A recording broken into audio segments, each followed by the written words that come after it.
अनेक भाई बहने अपने जीवन से भ्रमण नहीं, अज्ञानी आत्माएं अपने जीवन से हिम्मत हार चुकी है।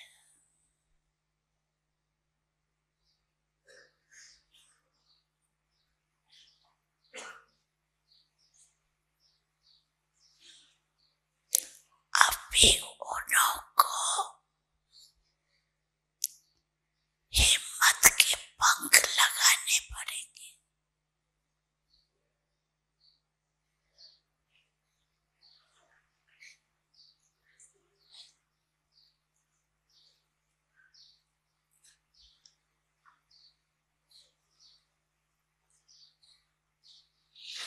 बिल्कुल बेसहारे हो गए, ना उम्मीद हो गई।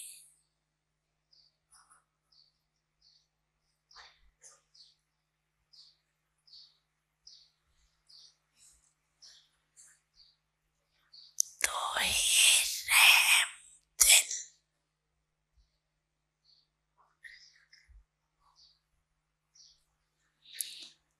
कृपा दया करने वाले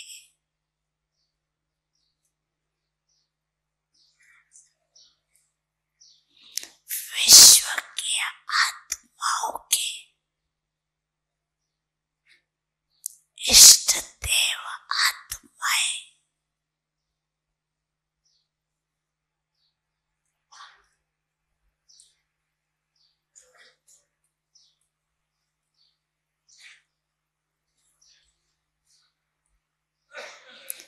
अपने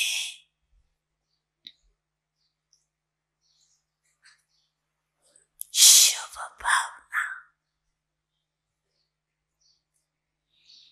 रहम की भावना, आत्म भावना द्वारा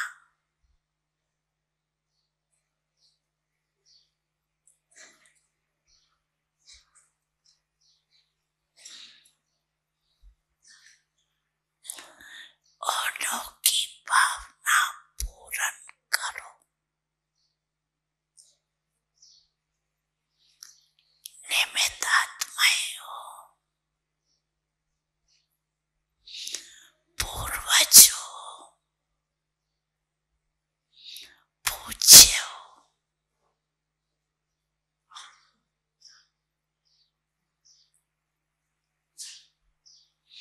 वृक्ष के तनाव,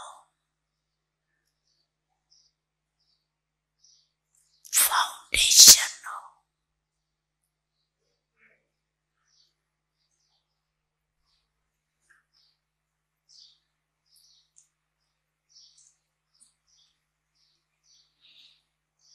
सब आपको ढूंढ रही है। कहाँ गई हमारे रखिया?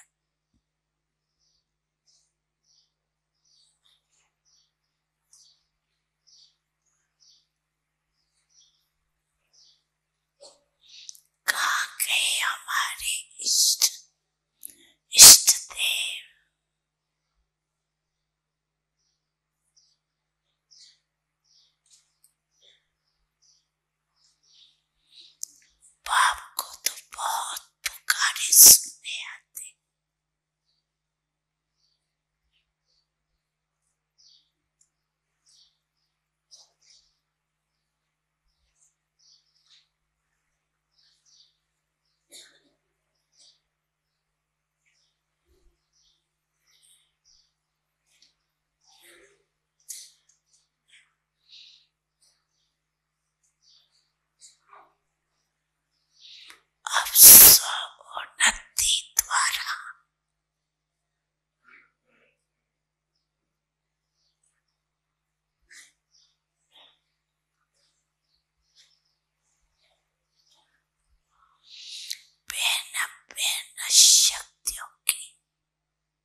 अमृत वेला हम सब के लिए वरदानी वेला है, जबकि भाग्य विधाता बाप दादा वरदानों से हमें सजाते हैं।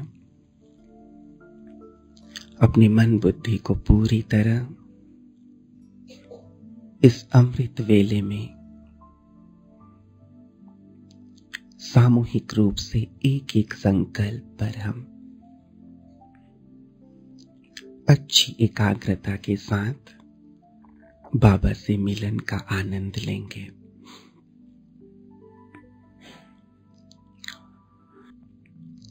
एक बाबा पर एकाग्र होंगे परम धाम में। चले सभी आत्माएं अपने परम धाम घर में, जहां चारों ओर लाल दिव्य प्रकाश है। महाज्योति बाबा हम सब ज्योति बिंदु आत्मा बच्चों का आह्वान कर रहे हैं।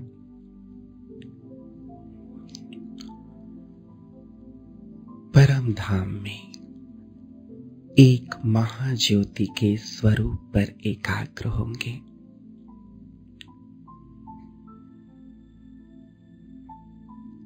और महाज्योति से सर्व गुण और शक्तियां स्वयं में भरेंगे।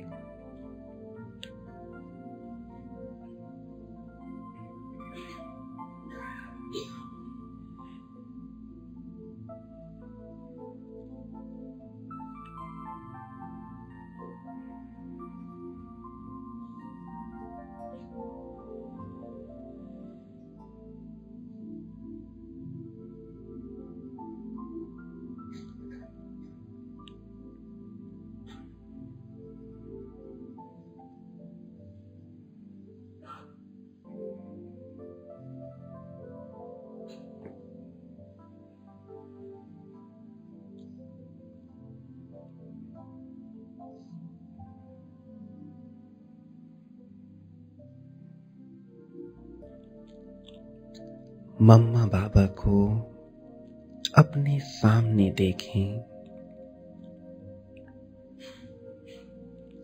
हमारे माता पिता कितने तेजस्वी हैं,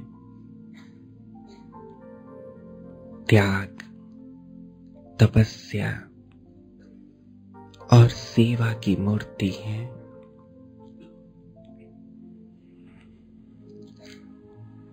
अपने माता पिता को सामने देखते हुए हम उनसे दृष्टि लेंगे, स्वयं में शक्ति भरेंगे और उनके गुणों का चिंतन करते हुए उन जैसा बनने का संकल्प करेंगे। मम्मा बाबा मेरे सामने मुझे प्रकाश देते हुए, अपने जैसा बनने की प्रेरणा देते हुए।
तीनों लोकों की यात्रा करेंगे,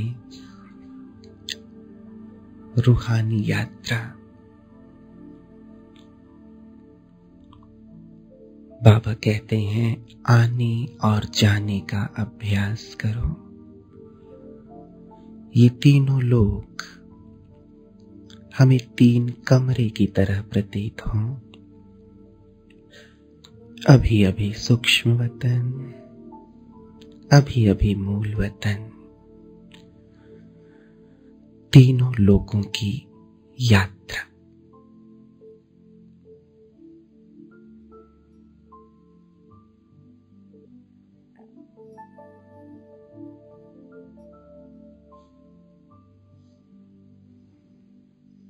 सूक्ष्म वतन में ब्रह्मा बाबा से दृष्टि,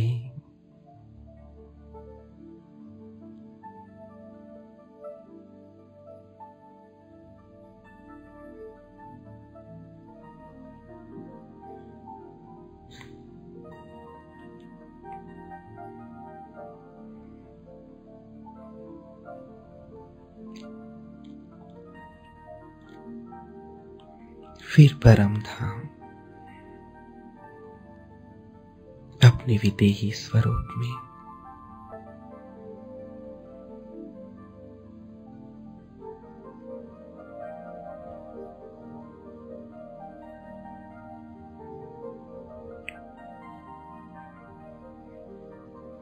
फिर साकार देह में आना और जाना।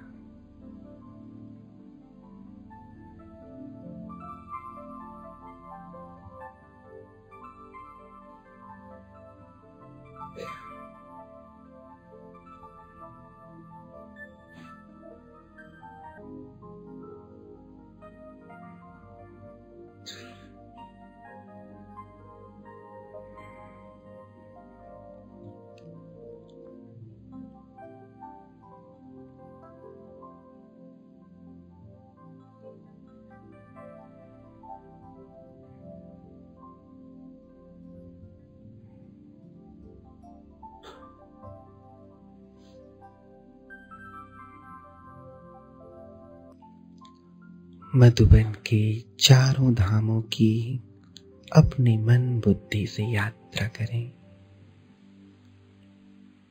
शांति स्तंभ में बाबा से शक्तियां लेंगे। हिस्ट्री हॉल में अपने सारे व्यर्थ अर्पित करेंगे।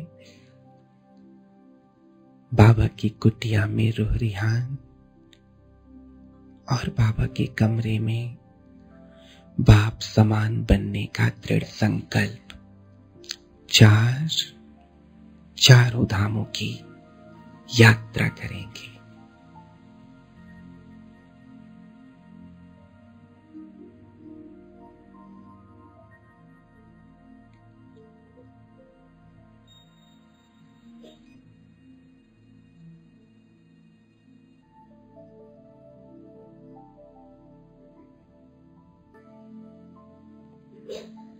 बाबा की कुटिया में बाबा को देखते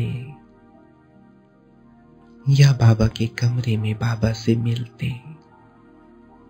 एक ही संकल्प, बाबा हम भी आप जैसा बनेंगे।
अपने पांचों स्वरूपों की ड्रिल। एक एक स्वरूप पर पूरी गहराई से एकाग्र होंगे। चले अनादि स्वरूप,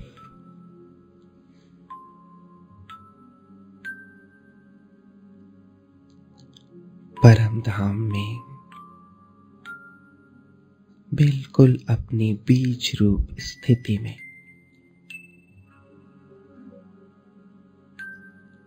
आत्माओं का झाड़, सबसे ऊपर महाज्योति, मैं बाबा के बिल्कुल समीप,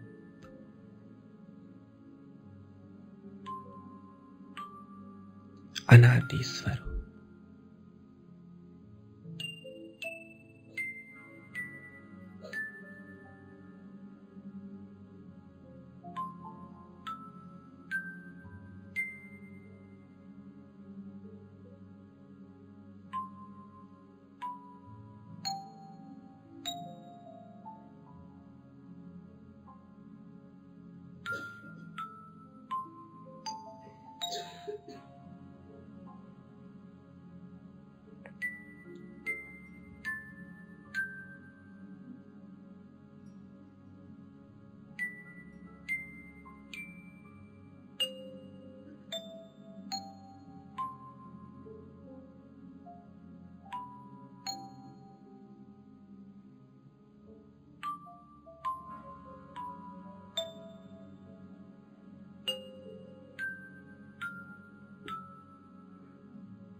आदि स्वरूप, परम धाम से मैं जगमगाती हुई ज्योति नीचे आती हूँ स्वर्ग में, और एक देवता या देवी के रूप में परिवर्तित हो जाती हूँ। मेरा आदि स्वरूप देव स्वरूप, चारों ओर देवात्माएं, मैं भी सर्व गुणों से संपन्न, 16 कलाओं से संपूर्ण, संपूर्ण पवित्र, डबल ताज, आदि स्वरूप।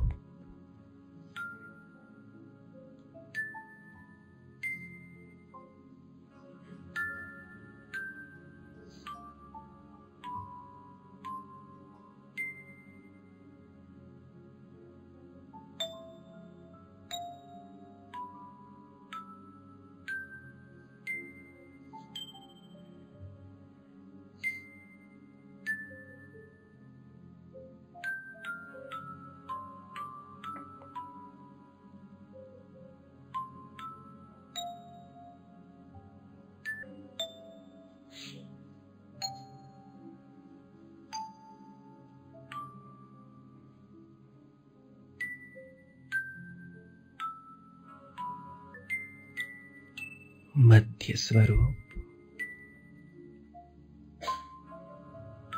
मंदिरों में मेरी ही पूजा हो रही है,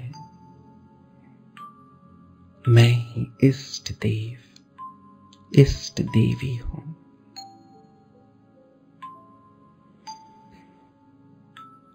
भक्तात्माओं को सकाश, मंदिरों की जड़ प्रतिमा के स्थान पे स्थापित होकर अपने इष्ट स्वरूप में स्थित होकर मैं ही दुर्गा, मैं ही वैष्णवी, मैं ही महावीर, मैं ही विघ्न विनाशक, सकाश।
पहुंच जाएं डायमंड हॉल में, अव्यक्त बाप दादा अकेले बैठे हैं,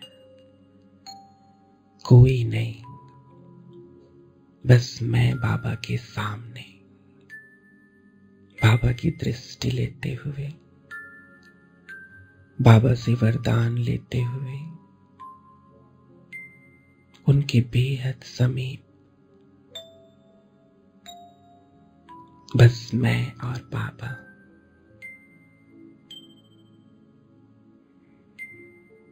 कितना सुंदर सौभाग्य, भगवान मेरे सम्मुख नजर से निहाल होंगे, बाबा के वरदानी हाथ अपने सिर पर अनुभव करेंगे और जो भी संकल्प है, जो भी बाबा से लेना चाहें लेंगे। पूरे एकाग्र स्टेज पर अव्यक्त बाप दादा बिल्कुल अकेले, मैं उनके सामने सम्मुख भरपूर होता हुआ ब्राह्मण स्वरूप।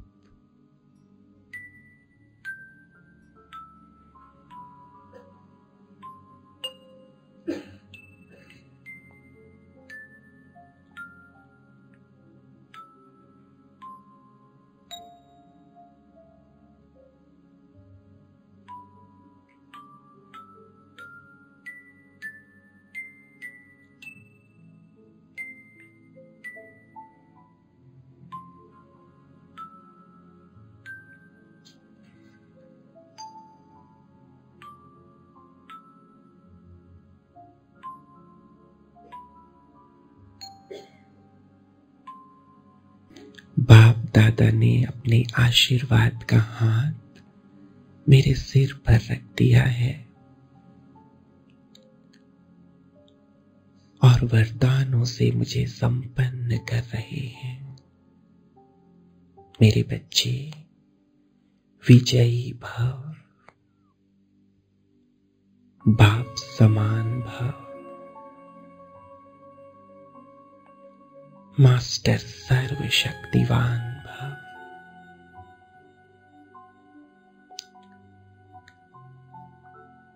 विश्व कल्याण के तुम निमित्त हो। बाबा अपनी समस्त शक्तियां, समस्त गुण तुम में भर रहे हैं।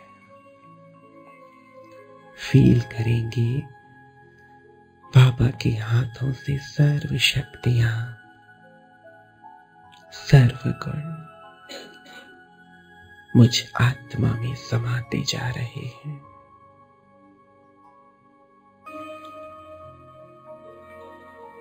बाबा की किरणें मुझे बिल्कुल लाइट करती जा रही हैं और मैं फरिश्ता बनता जा रहा हूं।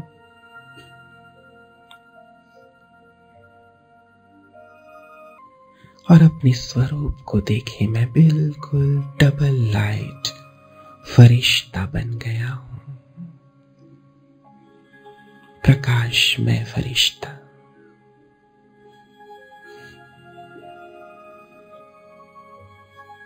बाबा ने मुझे विश्व कल्याण की जिम्मेवारी सौंप दी है।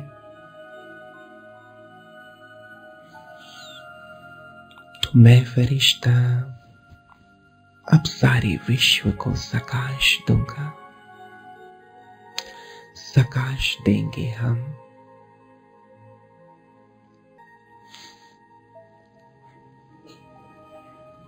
चारों दिशाओं में बिल्कुल अपने डबल लाइट स्वरूप में स्थित होंगे। ये मेरे लाइट का शरीर है, हाड़ मांस का शरीर नहीं। लाइट के शरीर में मैं आत्मा लाइट विराजमान हूं। लाइट हाउस, माइट हाउस हूं।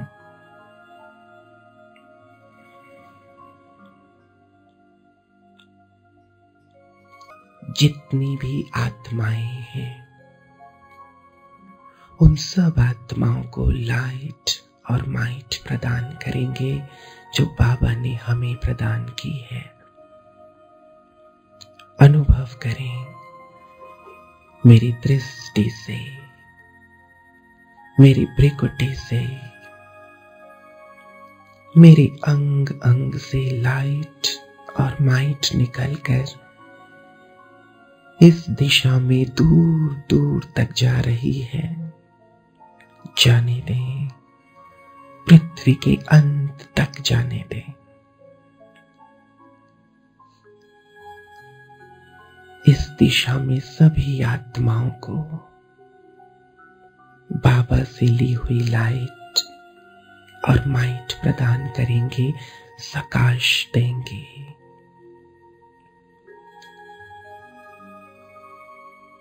सर्व का कल्याण हो, सभी सुखी हो जाएं, निरोगी हो जाएं, सबकी बुद्धि का तार एक बाबा से जुड़ जाए, अपनी सकाश को सर्व तक पहुंचाएंगे।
जो अपने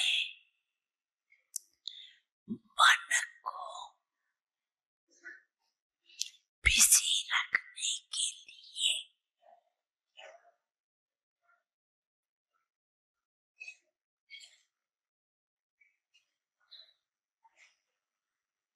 जैसे पहले बाप ने कहा सीखन में स्टॉप,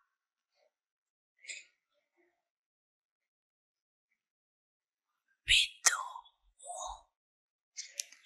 बिंदु लगाना है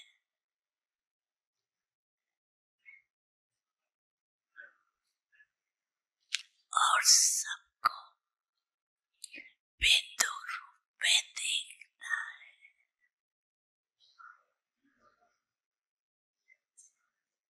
जब देखेंगे बिंदु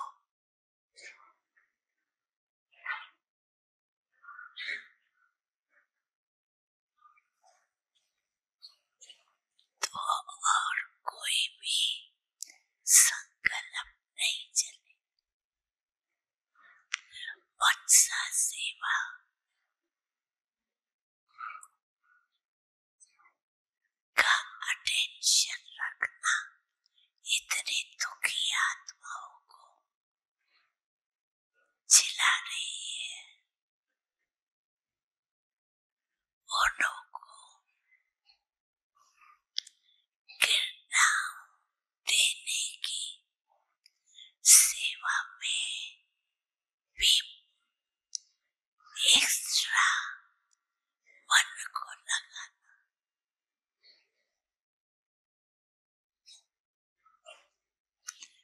सा सेवा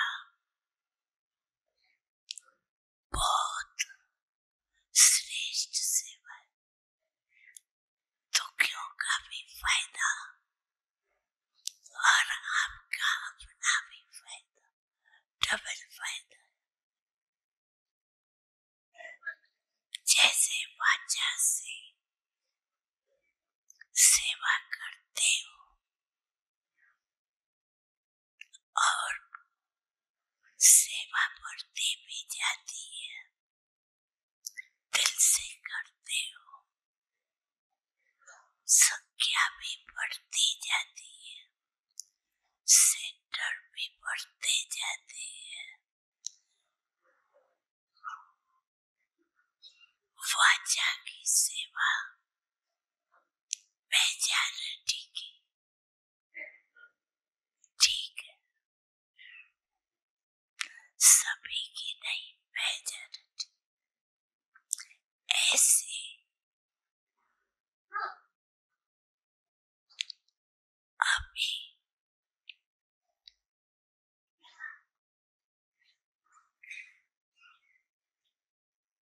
मन से विशेष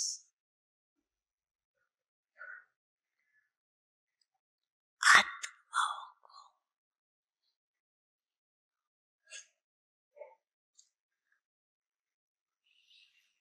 अंजलि देने की सेवा भी करते रहो। मन को फ्री नहीं छोड़ो, कोई न कोई सेवा में मन से शक्तियां देने की सेवा, मुख से वाणी की सेवा, कर्म में गुणों से सेवा, संबंध में खुशी देने की सेवा, इस भिन्न भिन्न सेवाओं में मन को बिजी रखो।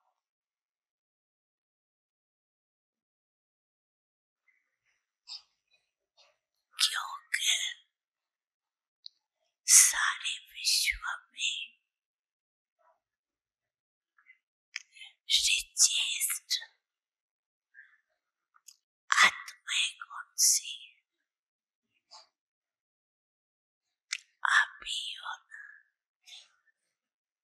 कितने खजाने मिले हैं,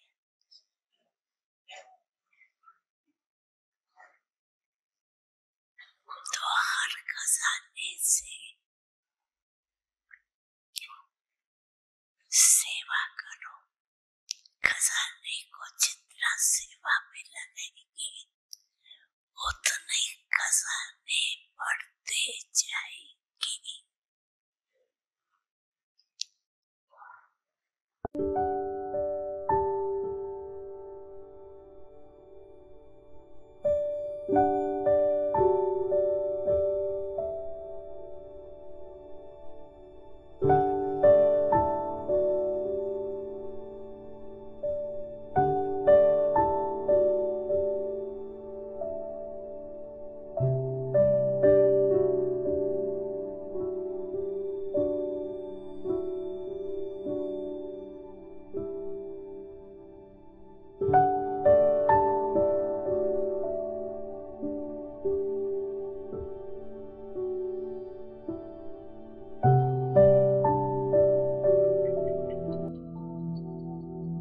ओम शांति।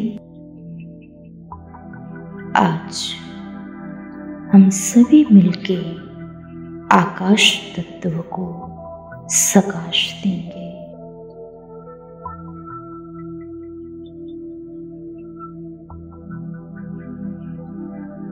मैं आत्मा, चमकता हुआ सितारा, इस मस्तक रूपी गगन के भ्रुकुटी तख्त पर विराजमान हूँ।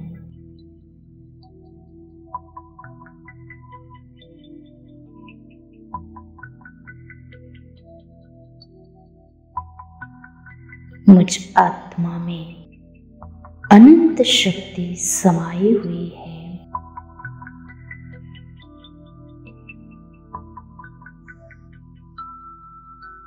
पांच तत्वों से बना हुआ इस शरीर का मैं आत्मा मालिक हूँ।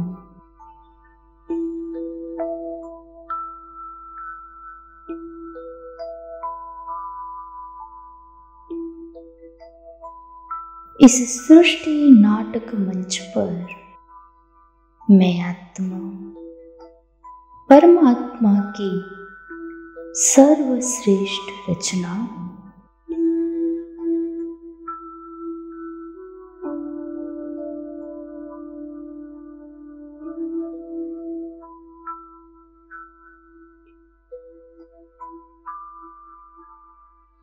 प्रकृतिपति पिता परमात्मा की संतान मैं प्रकृति जीत आत्मा हूँ।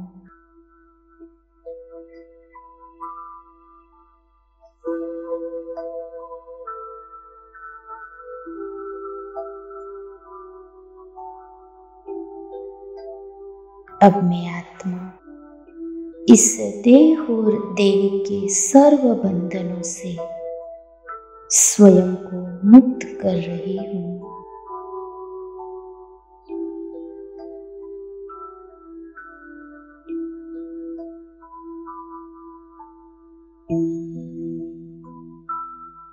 मैं अपने मन बुद्धि से अपने वतन की ओर जा रही हूँ।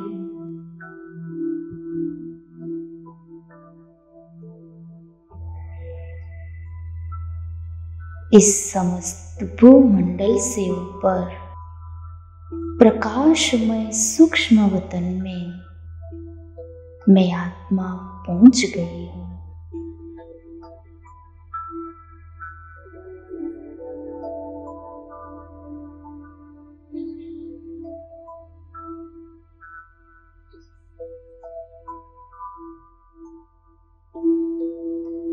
इस निराले वतन में मैं अपने चमकीली ड्रेस फरिश्ता ड्रेस को धारण करती हूँ।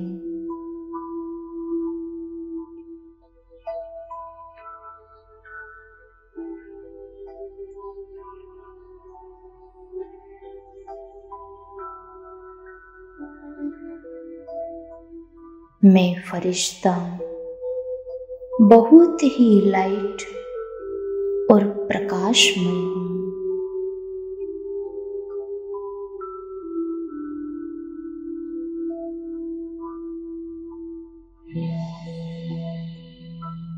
मैं अपने सामने बाप दादा को देख रही हूँ।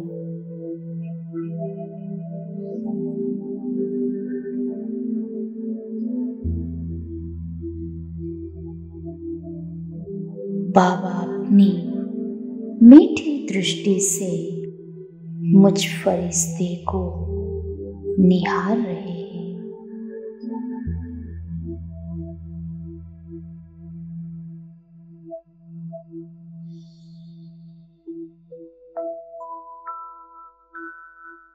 बाबा की इस मीठी दृष्टि से मैं फरिश्ता बाबा की ओर आकर्षित होने लगी।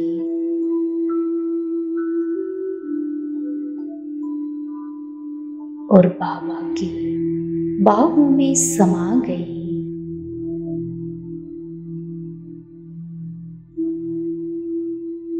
बाबा अपने वरदानी हस्त को मेरे सिर पर रखकर मुझे प्रकृति जित आत्मा का वरदान दे रहे हैं।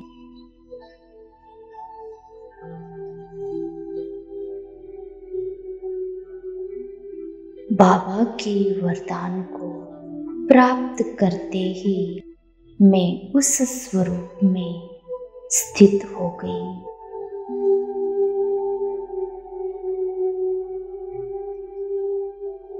मैं प्रकृति चितात्मा, प्रकृतिपति शिव बाबा को अपने साथ लेकर के विश्व का भ्रमण करने चल पड़ी।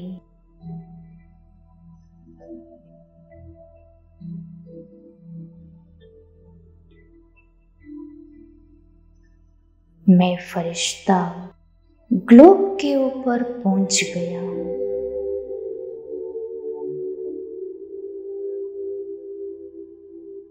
इस विशाल संसार के रचयिता परमात्मा की संतान मैं फरिश्ता आज आकाश तत्व की सेवा पर उपस्थित हूं।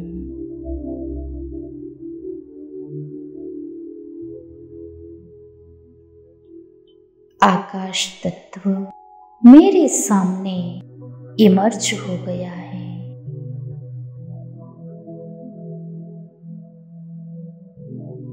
हे आकाश तत्व, मैं प्रकृति जीत फरिश्ता स्वयं भगवान की सर्वश्रेष्ठ रचना हूं। आज मैं आपकी सेवा में उपस्थित हूं।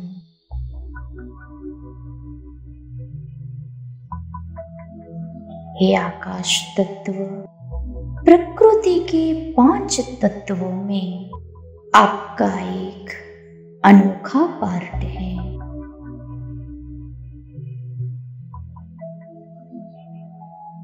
समस्त विश्व में आप व्यापित हैं।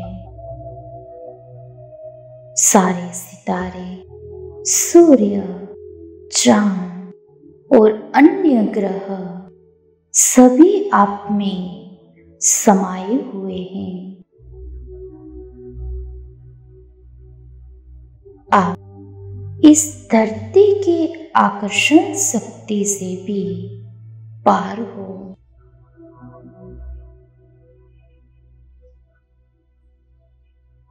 आपकी सीमा की तुलना वैज्ञानिक भी नहीं कर पाते।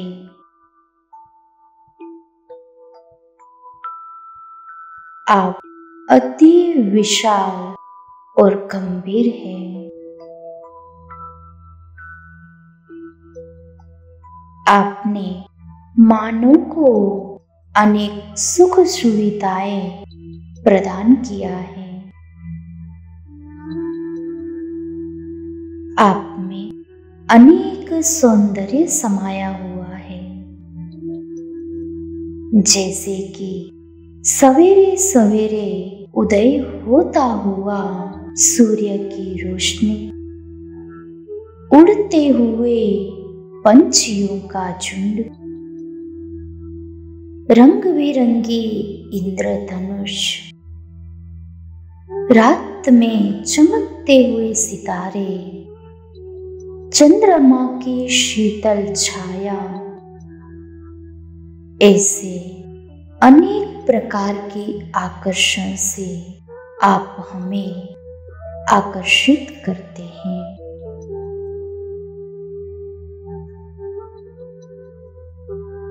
अनेक वैज्ञानिक साधन जैसे एरोप्लेन, सैटेलाइट आपके द्वारा ही काम करते हैं।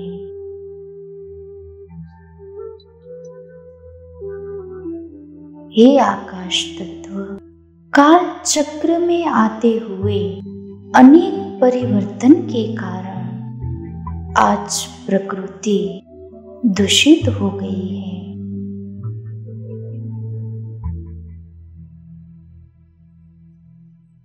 मानव जाति भी तमो प्रधान स्थिति पर पहुंच गई है।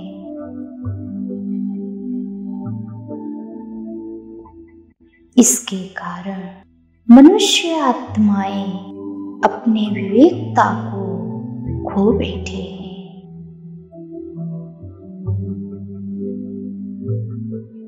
मनुष्य आत्माओं से अनेक प्रकार के विकर्म होने लगे हैं।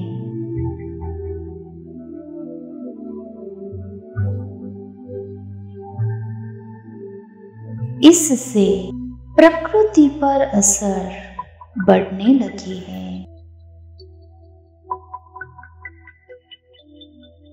वैज्ञानिक साधनों से निकलता हुआ अनेक प्रकार की दुआओं के कारण ओजोन लेयर में छेद पड़ने लगे।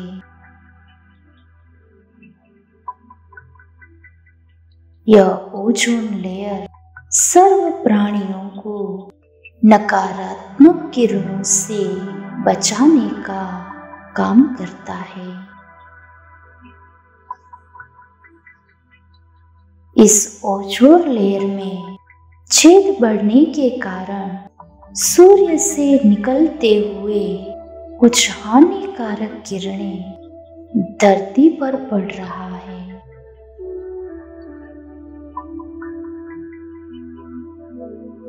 इन हानिकारक किरणों से अनेक रोग उत्पन्न हो रहा है।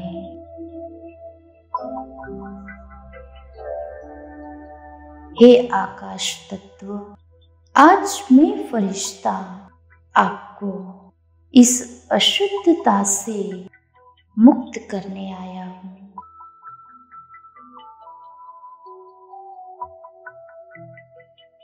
मैं परम पवित्र फरिश्ता परमात्मा के पवित्र किरणों को सारे आकाश तत्व में फैला रहा हूँ।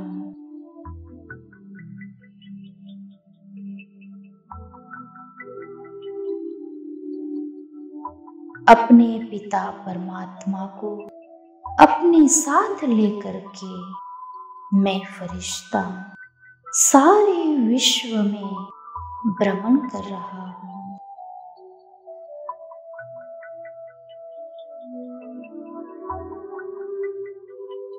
सारे विश्व में शांति और शक्ति की किरणों को फैला रहा हूँ।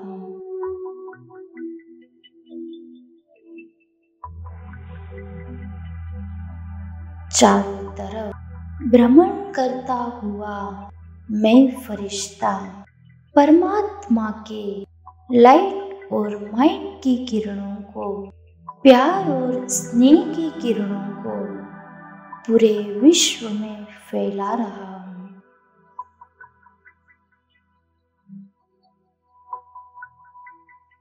इन किरणों को प्राप्त करके आकाश तत्व पवित्र और शुद्ध बनता जा रहा है।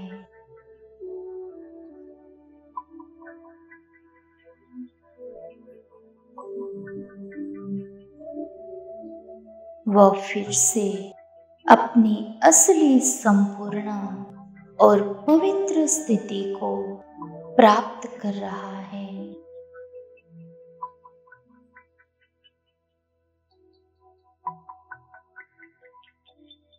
मैं फरिश्ता सारे मनुष्य आत्माओं पर भी इन पवित्र किरणों को फैला रहा हूँ।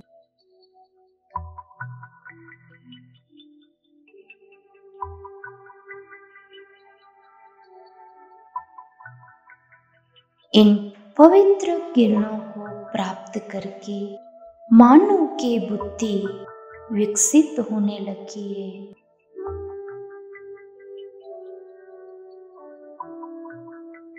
वैज्ञानिक साधनों का सदुपयोग करने लगे हैं। प्रकृति की सुरक्षा के पथ पर मानव अपना कदम आगे बढ़ाने लगा है।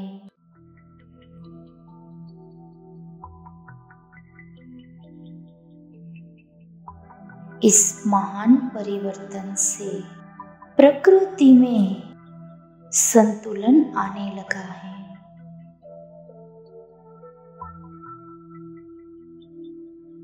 प्रकृति अपनी सतो प्रधान अवस्था को पहुंचने लगी है।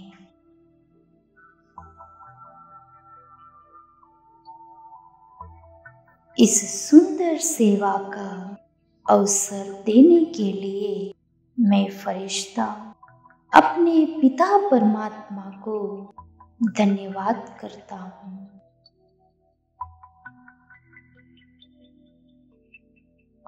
अब मैं वापस शरीर के भ्रुकुटी में स्थित हो गई हूँ।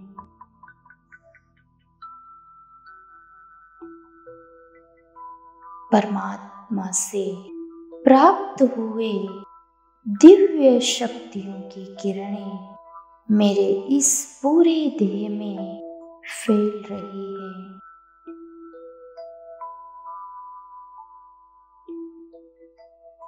पूरा शरीर पवित्र और शीतल बन रहा है।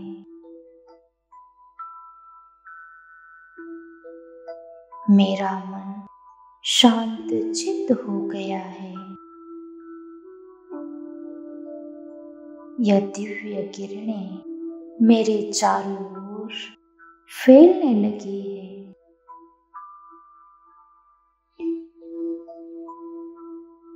मेरे आसपास का वातावरण पवित्र और शक्तिशाली बनने लगा है।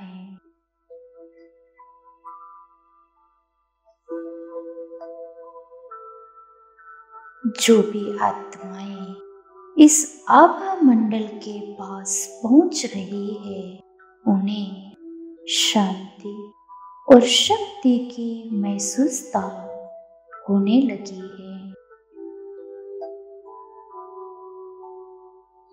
परमात्मा के इन पवित्र किरणों को समस्त संसार में फैलाते रहूंगी।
तत्व से सजा हुआ है ये अपना संसार। प्यार करे, सम्मान करे, भरपूर करे सत्कार। जल थल तेज पवन गगन ये, जल थल तेज पवन गगन ये मिला है जो उपहार। प्यार करे, सम्मान करे, भरपूर करे सत्कार। प्यार करे, सम्मान करे, भरपूर करे सत्कार।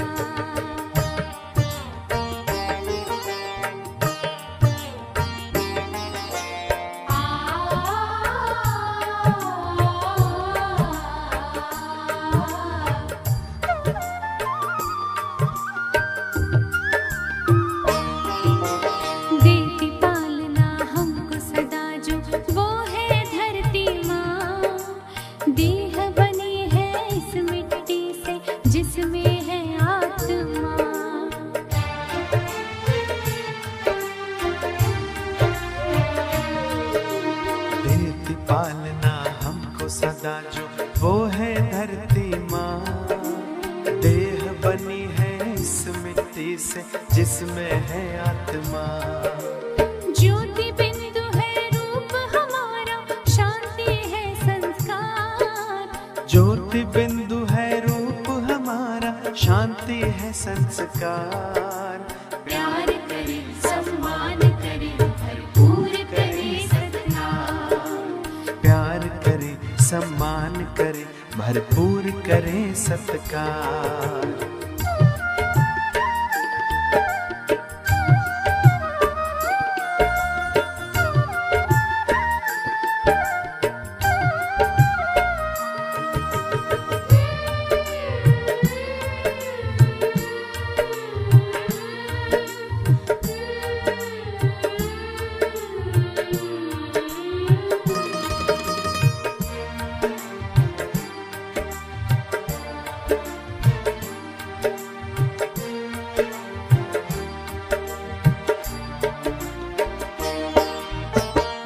नदियाँ कहती हमसे बढ़ता चल, तू बढ़ता चल।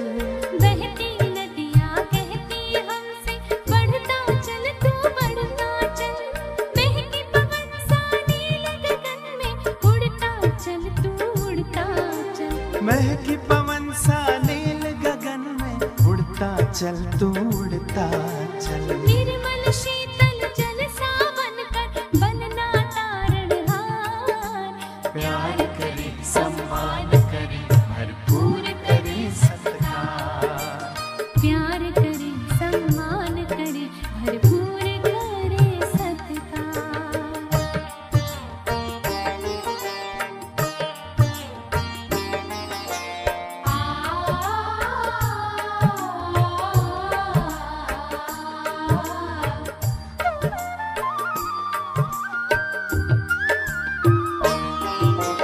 पवित्रता सच्चरित्रता से सुंदर सृष्टि होगी। दिव्य आभा से सजेंगे मानव, देवी दुनिया होगी।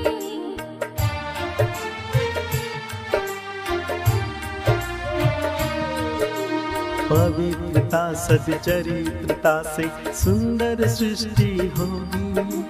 दिव्य आभा से सजेंगे मानव, देवी दुनिया होगी। स्नेह के सूर्य से दमकेगा, बहेगी अमृत धार। प्यार करे, सम्मान करे, भरपूर करे सत्कार। ओम शांति। आज 20 दिसंबर 2020 अव्यक्त बाप दादा के रिवाइज कोर्स के 20 मार्च 1987 के महावाक्य है, स्नेह और सत्यता की अथॉरिटी का बैलेंस। आज सतबाप, सत शिक्षक, सतगुरु अपने सत्यता के शक्तिशाली सत बच्चों से मिलने आए हैं। सबसे बड़ी से बड़ी शक्ति व अथॉरिटी सत्यता की ही है। सत दो अर्थ से कहा जाता है। एक सत अर्थात सत्य, दूसरा सत अर्थात अविनाशी। दोनों अर्थ से सत्यता की शक्ति सबसे बड़ी है। बाप को सतबाप कहते हैं। बाप तो अनेक है, लेकिन सतबाप एक है। सत शिक्षक, सतगुरु एक ही है।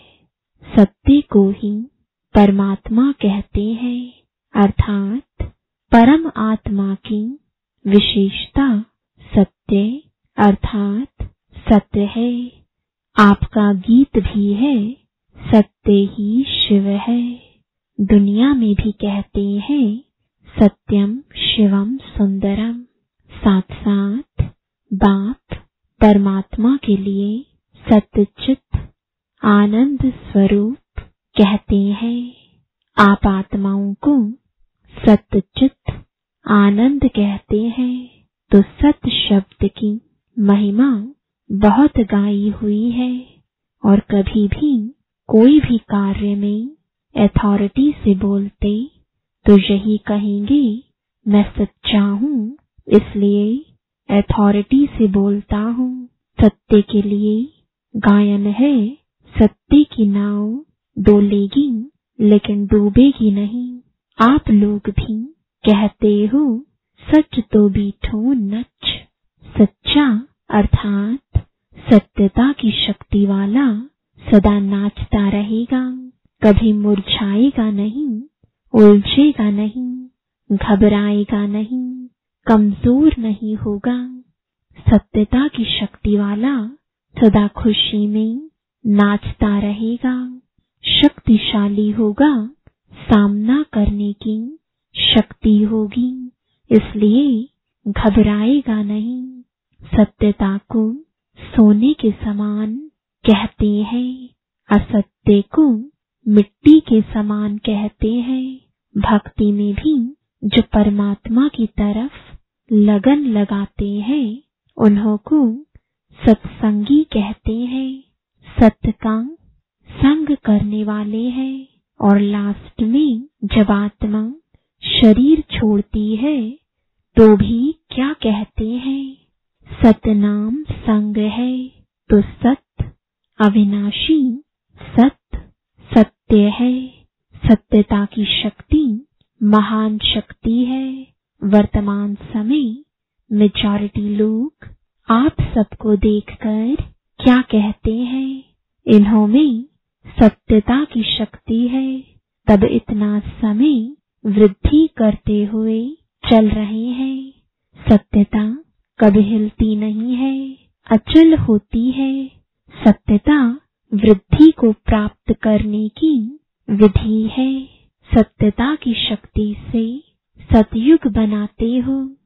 स्वयं भी सत्यनारायण, सत्य लक्ष्मी बनते हो। यह सत्य ज्ञान है, सतबाप का ज्ञान है, इसलिए दुनिया से न्यारा और प्यारा है।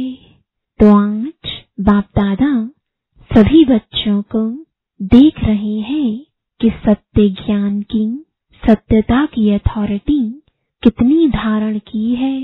सत्यता हर आत्मा को आकर्षित करती है। चाहे आज की दुनिया झूठ खंड है, सब झूठ है, अर्थात सब में झूठ मिला हुआ है, फिर भी सत्यता की शक्ति वाले विजयी बनते हैं। सत्यता की प्राप्ति खुशी और निर्भयता है। सत्य बोलने वाला सदा निर्भय होगा, उनको कभी भय नहीं होगा। जो सत्य नहीं होगा तो उनको भय जरूर होगा। तो आप सभी सत्यता के शक्तिशाली श्रेष्ठ आत्माएं हो। सत्य ज्ञान, सत्य बाप, सत्य प्राप्ति, सत्य जात, सत्य गुण, सत्य शक्तियां सर्व प्राप्ति है। तो इतनी अथॉरिटी का नशा रहता है। अथॉरिटी का अर्थ अभिमान नहीं है। जितना बड़े ते बड़ी अथॉरिटी, उतना उनकी वृत्ति में रूहानी अथॉरिटी रहती है। वाणी में स्नेह और नम्रता होगी, यही अथॉरिटी की निशानी है। जैसे आप लोग वृक्ष का दृष्टांत देते हो, वृक्ष में जब संपूर्ण फल की अथॉरिटी आ जाती है तो वृक्ष झुकता है, अर्थात निर्माण बनने की सेवा करता है। ऐसे रूहानी अथॉरिटी वाले बच्चे जितनी बड़ी अथॉरिटी उतने निर्माण और सर्वस्नेही होंगे। लेकिन सत्यता की अथॉरिटी वाले निरअहंकारी होते हैं।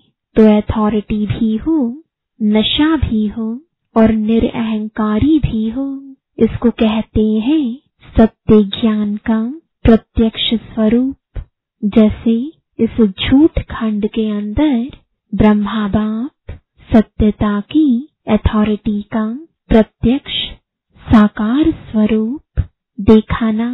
उनके अथॉरिटी के बोल कभी भी अहंकार की भाषना नहीं देते, मुरली सुनते हो तो कितनी अथॉरिटी के बोल हैं, लेकिन अभिमान के नहीं।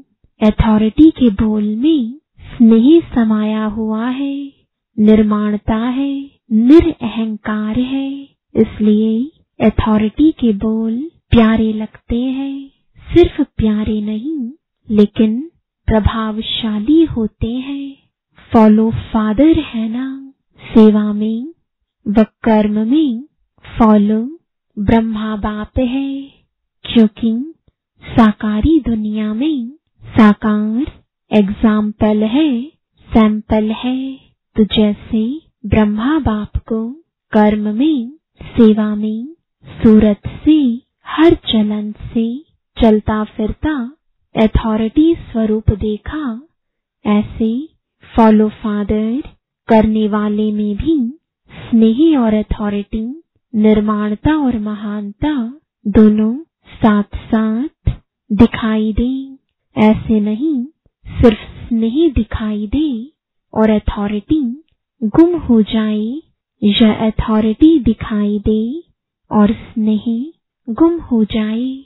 जैसे ब्रह्मा बाप को देखा, वह अभी भी मुरली सुनते हो, प्रत्यक्ष प्रमाण है। तो बच्चे बच्चे भी कहेगा, लेकिन अथॉरिटी भी दिखाएगा। स्नेह से बच्चे भी कहेगा और अथॉरिटी से शिक्षा भी देगा।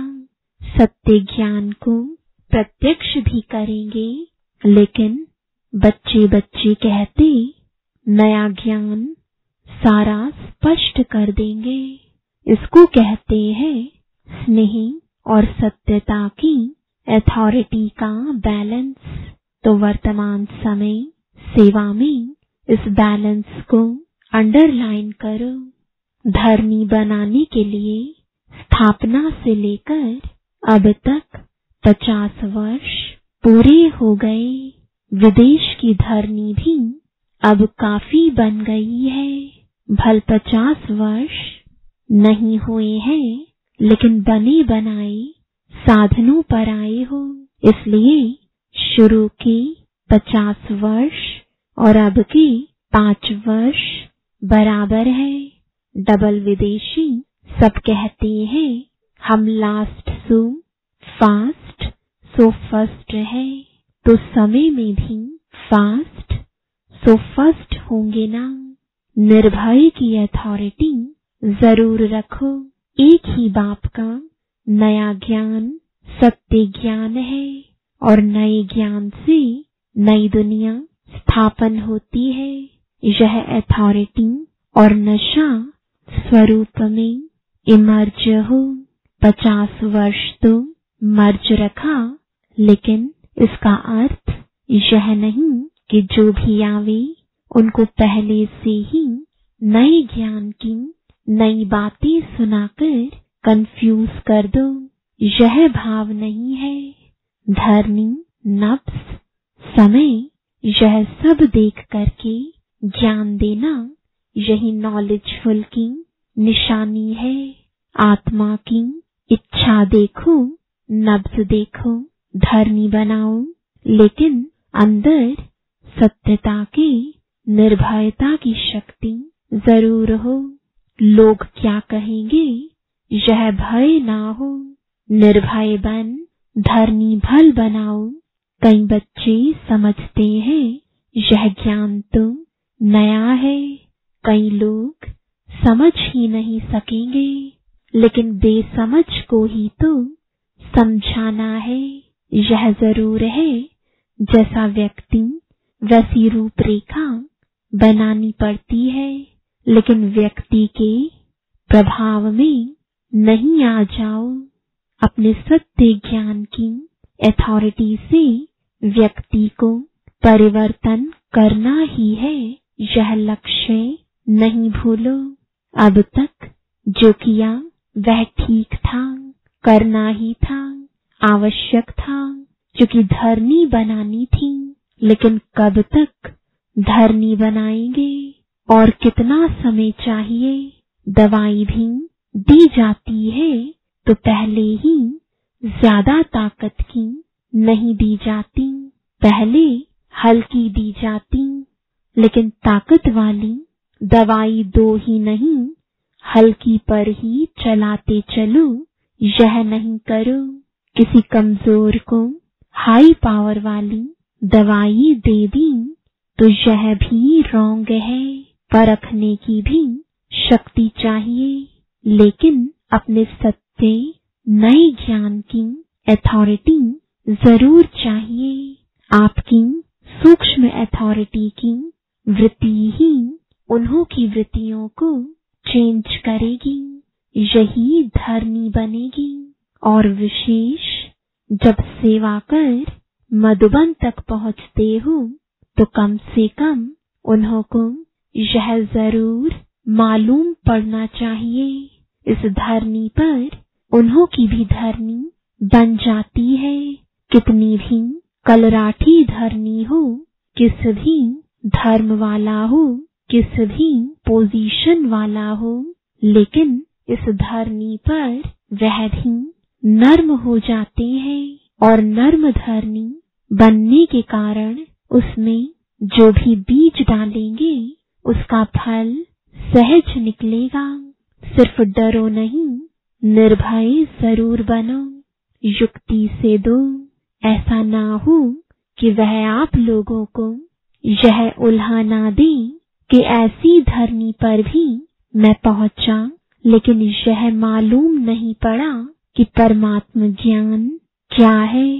परमात्म भूमि पर आकर परमात्मा की प्रत्यक्षता का संदेश जरूर ले जाए। लक्ष्य अथॉरिटी का होना चाहिए। आजकल के जमाने के हिसाब से भी नवीनता का महत्व है। फिर भल कोई उल्टा भी नया फैशन निकालते हैं तो भी फॉलो करते हैं। पहले आर्ट देखो कितना बढ़िया था, आजकल का आर्ट तो उनके आगे जैसे लकीरें लगेंगी। लेकिन मॉडर्न आर्ट पसंद करते हैं। मानव की पसंदी हर बात में नवीनता है और नवीनता स्वतः ही अपने तरफ आकर्षित करती है। इसलिए नवीनता, सत्यता, महानता, इसका नशा जरूर रखो। फिर समय और व्यक्ति देख सेवा करो। यह लक्ष्य जरूर रखो कि नई दुनिया का नया ज्ञान प्रत्यक्ष जरूर करना है। अभी स्नेह और शांति प्रत्यक्ष हुई है। बाप का प्यार के सागर का स्वरूप, शांति के सागर का स्वरूप प्रत्यक्ष किया है।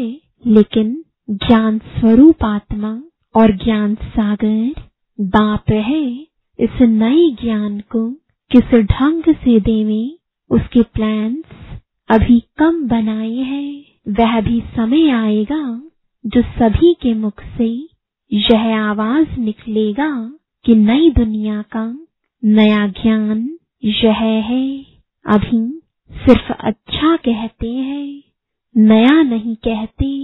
याद की सब्जेक्ट को अच्छा प्रत्यक्ष किया है, इसलिए धर्मी अच्छी बन गई है। और धर्मी बनाना पहला आवश्यक कार्य भी जरूरी है। जो किया है वह बहुत अच्छा और बहुत किया है, तन मन धन लगा कर किया है। इसके लिए आफरीन भी देते हैं। पहले जब विदेश में गए थे तो यही त्रिमूर्ति के चित्र पर समझाना कितना मुश्किल समझते थे। अभी त्रिमूर्ति के चित्र पर ही आकर्षित होते हैं। यह सीढ़ी का चित्र भारत की कहानी समझते थे, लेकिन विदेश में इस चित्र पर आकर्षित होते। तो जैसे वह प्लान बनाए कि यह नई बात किस ढंग से सुनावे, तो अब भी इन्वेंशन करो। यह नहीं सोचो कि यह तो करना ही पड़ेगा। नहीं, बाप दादा का लक्ष्य सिर्फ यह है कि नवीनता के महानता की शक्ति धारण करो, इसको भूलो नहीं। दुनिया को समझाना है, दुनिया की बातों से घबराओ नहीं। अपना तरीका इन्वेंट करो, क्योंकि इन्वेंटर आप बच्चे ही हो ना। सेवा के प्लान बच्चे ही जानते हैं। जैसा लक्ष्य रखेंगे वैसा प्लान बहुत अच्छे से अच्छा बन जाएगा। और सफलता तो जन्मसिद्ध अधिकार है ही है। इसलिए नवीनता को प्रत्यक्ष करो। जो भी ज्ञान की गूढ़ बातें हैं उसको स्पष्ट करने की विधि आपके पास बहुत अच्छी है और स्पष्टीकरण है। एक एक पॉइंट को लॉजिकल स्पष्ट कर सकते हो। अपनी अथॉरिटी वाले हो। कोई मनोमय व कल्पना की बातें तो है नहीं, यथार्थ है, अनुभव है। अनुभव की अथॉरिटी, नॉलेज की अथॉरिटी, सत्यता की अथॉरिटी, कितनी अथॉरिटीज है। तो अथॉरिटी और स्नेह दोनों को साथ साथ कार्य में लगाओ। बाप दादा खुश है कि मेहनत से सेवा करते करते इतनी वृद्धि को प्राप्त किया है और करते ही रहेंगे। चाहे देश है चाहे विदेश है, देश में भी व्यक्ति और नब्ज देख सेवा करने में सफलता है। विदेश में भी इसी विधि से सफलता है। पहले संपर्क में लाते हो, यह धरनी बनती है। संपर्क के बाद फिर संबंध में लाओ। सिर्फ संपर्क तक छोड़ नहीं दो। संबंध में लाकर फिर उन्हों को बुद्धि से समर्पित कराओ। यह है लास्ट स्टेज। संपर्क में लाना भी आवश्यक है, फिर संबंध में लाना है। संबंध में आते आते समर्पण बुद्धि हो जाए कि जो बाप ने कहा वही सत्य है। फिर क्वेश्चन नहीं उठते। जो बाबा कहता वही सही है, क्योंकि अनुभव हो जाता तो फिर क्वेश्चन समाप्त हो जाता। इसको कहते समर्पण बुद्धि, जिसमें सब स्पष्ट अनुभव होता। लक्ष्य यह रखो कि समर्पण बुद्धि तक लाना अवश्य है। तब कहेंगे माइक तैयार हुए हैं। माइक क्या आवाज करेगा? सिर्फ अच्छा ज्ञान है इन्हों का नहीं, यह नया ज्ञान है। यही नई दुनिया लाएगा। यह आवाज हो तब तुम कुंभकर्ण जागेंगे ना। नहीं तो सिर्फ आंख खोलते हैं, बहुत अच्छा कहे, फिर नींद आ जाती है। इसलिए जैसे स्वयं बालक सो मालिक बन गए ना, ऐसे बनाओ। विचारों को सिर्फ साधारण प्रजा तक नहीं लाओ, लेकिन राज्य अधिकारी बनाओ। उसके लिए प्लान बनाओ। किस विधि से करो जो कंफ्यूज भी ना हो और समर्पण बुद्धि भी हो जाए। नवीनता भी लगे, उलझन भी अनुभव नहीं करे। स्नेह और नवीनता की अथॉरिटी लगे। अब तक जो रिजल्ट रही, सेवा की विधि, ब्राह्मणों की वृद्धि रही, वह बहुत अच्छा है। क्योंकि पहले बीज को गुप्त रखा, वह भी आवश्यक है। बीज को गुप्त रखना होता है, बाहर रखने से फल नहीं देता। धरनी के अंदर बीज को रखना होता है, लेकिन अंदर धरनी में ही न रह जाए, बाहर प्रत्यक्ष हो, फल स्वरूप बने। यह आगे की स्टेज है। समझा? लक्ष्य रखो, नया करना है। ऐसे नहीं कि इस वर्ष ही हो जाएगा, लेकिन लक्ष्य बीज को भी बाहर प्रत्यक्ष करेगा। ऐसे भी नहीं सीधा जाकर भाषण करना शुरू कर दो। पहले सत्यता के शक्ति की भासना दिलाने के भाषण करने पड़ेंगे। आखिर वह दिन आए, यह सबके मुख से निकले। जैसे ड्रामा में दिखाते हो ना, सब धर्म वाले मिलकर कहते हैं हम एक हैं, एक के हैं। वह ड्रामा दिखाते हो, यह प्रैक्टिकल में स्टेज पर सब धर्म वाले मिलकर एक ही आवाज में बोले, एक बाप है, एक ही ज्ञान है, एक ही लक्ष्य है, एक ही घर है, यही है। अब यह आवाज चाहिए। ऐसा दृश्य जब बेहद की स्टेज पर आए, तब प्रत्यक्षता का झंडा लहराएगा और इस झंडे के नीचे सब यही गीत गाएंगे। सबके मुख से एक शब्द निकलेगा, बाबा हमारा।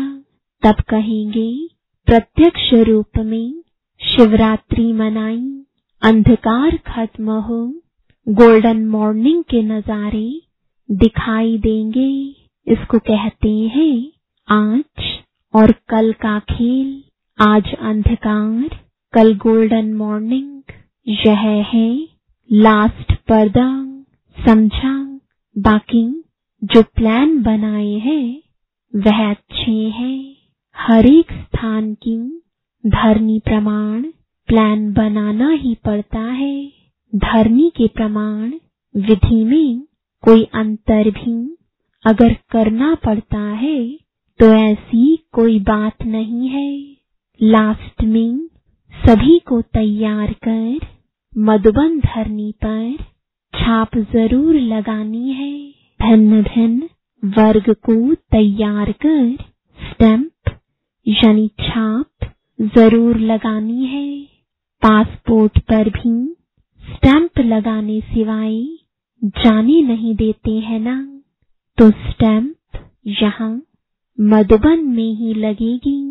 यह सब तो है ही सरेंडर यानी समर्पित। अगर यह सरेंडर नहीं होते तो सेवा के निमित्त कैसे बनते? सरेंडर है तब ब्रह्मा कुमार, ब्रह्मा कुमारी बन सेवा के निमित्त बने हो। देश चाहे विदेश में कोई क्रिश्चियन कुमारी व बौद्ध कुमारी बनकर सेवा नहीं करते हो, बीके बनकर ही सेवा करते हो ना, तो सरेंडर ब्राह्मणों की लिस्ट में सभी हैं। अब औरों को कराना है। मरजीवा बन गए, ब्राह्मण बन गए। बच्चे कहते मेरा बाबा, तो बाबा कहते तेरा हो गया, तो सरेंडर हुए ना। चाहे प्रवृत्ति में हो चाहे सेंटर पर हो, लेकिन जिसने दिल से कहा मेरा बाबा, तो बाप ने अपना बनाया। यह तो दिल का सौदा है, मुख का स्थूल सौदा नहीं है, यह दिल का है। सरेंडर माना श्रीमत के अंडर रहने वाले। सारी सभा सरेंडर है ना, इसलिए फोटो भी निकाला है ना। अब चित्र में आ गए तो बदल नहीं सकते। परमात्मा घर में चित्र हो जाए, यह कम भाग्य नहीं है। यह स्थूल फोटो नहीं, लेकिन बाप के दिल में फोटो निकल गया। अच्छा, सर्व सत्यता की अथॉरिटी वाली श्रेष्ठ आत्माओं को सर्व नवीनता और महानता को प्रत्यक्ष करने वाले सच्चे सेवाधारी बच्चों को सर्व स्नेही और अथॉरिटी के बैलेंस रखने वाले हर कदम में बाप द्वारा ब्लेसिंग यानी आशीर्वाद लेने के अधिकारी श्रेष्ठ आत्माओं को सर्वसत्य अर्थात अविनाशी रत्नों को अविनाशी पाट बजाने वालों को अविनाशी खजाने के बालक, सो मालिकों को विश्व रचता सतबाप, सत शिक्षक, सतगुरु का याद प्यार और नमस्ते। वरदान है मन के मौन से सेवा की नई इन्वेंशन निकालने वाले सिद्धि स्वरूप भव। जैसे पहले पहले मौन व्रत रखा था तो सब फ्री हो गए थे, टाइम बच गया था। ऐसे अब मन का मौन रखो जिससे व्यर्थ संकल्प आवे ही नहीं। जैसे मुख से आवाज न निकले वैसे व्यर्थ संकल्प न आए। यह है मन का मौन, तो समय बच जाएगा। इस मन के मौन से सेवा की ऐसी नई इन्वेंशन निकलेगी जो साधना कम और सिद्धि ज्यादा होगी। जैसे साइंस के साधन सेकंड में विधि को प्राप्त कराते हैं, वैसे इस साइलेंस के साधन द्वारा सेकंड में विधि प्राप्त होगी। स्लोगन है, जो स्वयं समर्पित स्थिति में रहते हैं, सर्व का सहयोग भी उनके आगे समर्पित होता है। ओम शांति।